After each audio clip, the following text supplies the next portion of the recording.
Il était une fois un riche marchand qui avait 5 enfants, dont une fille. Un jour, le marchand tomba malade et dut choisir l'un de ses enfants pour reprendre ses affaires. Mais lequel ? Le choix était difficile, car chacun avait ses qualités et ses défauts, et les petites histoires de famille ne manquaient pas. Il consulta l'un de ses amis et lui demanda son avis. « C'est facile. Je vous invite tous à passer une journée chez moi, et je te promets que tu seras fixé avant d'avoir quitté ma maison. » « D'accord, » répondit le marchand, néanmoins sceptique. La fille du marchand vivait loin de là. Elle vint rendre visite à sa famille. Ce jour-là, elle était heureuse de revoir ses frères, mais l'inquiétude l'envahit lorsqu'elle vit la pâleur du visage de son père. Elle l'interrogea. « Qu'y a-t-il, papa ?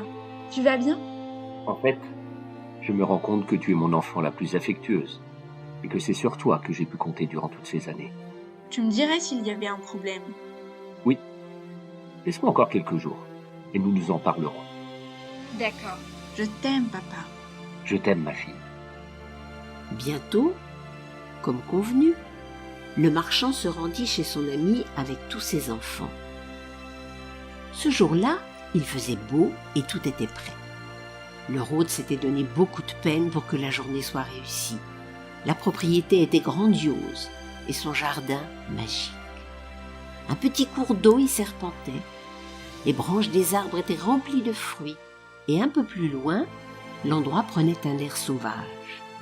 Des boissons, des amuse-bouches et des mets de toutes sortes, convenant à tous les goûts, étaient prêts à être servis.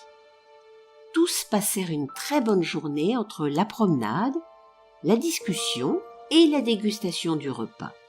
Mais peu à peu, la fatigue se lut sur leurs visages. La journée prenait fin et au moment de partir, le hôte leur demanda de prendre ce qui leur faisait plaisir. « C'est très aimable à vous, mais je ne voudrais pas abuser de votre hospitalité. » expliqua l'aîné des garçons. « J'insiste. » « C'est gentil, mais non, vraiment pas. » Face à l'insistance de leur hôte, le deuxième frère prit une pomme rouge pour sa bien-aimée. Le troisième tenait à peine debout.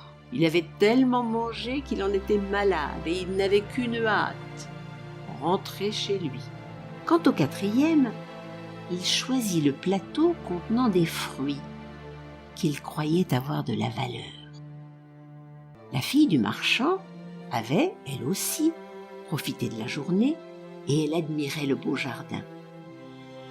Dans un coin, il y avait des pots contenant de jeunes arbustes dans l'attente d'être plantés. Elle demanda si elle pouvait prendre un pot. « Autre chose, peut-être ?» lui suggéra le hôte.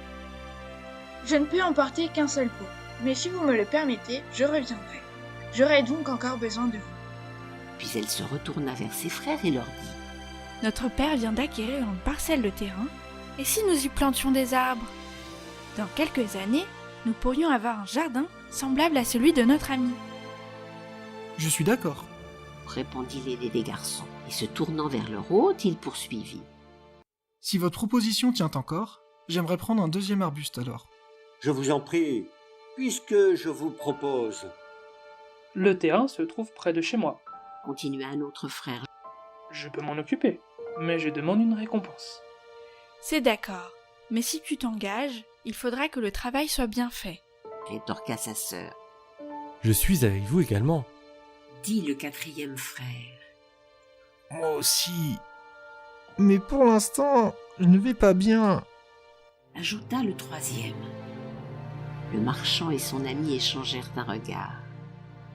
Le marchand venait de trouver son successeur parmi ses enfants. Bientôt, la jeune femme reprendrait l'affaire familiale. Le plan de l'ami du marchand à l'issue de la journée avait bien fonctionné. En effet, il avait décidé, en les fatiguant, de pousser chacun dans ses retranchements pour faire rejaillir leur véritable nature.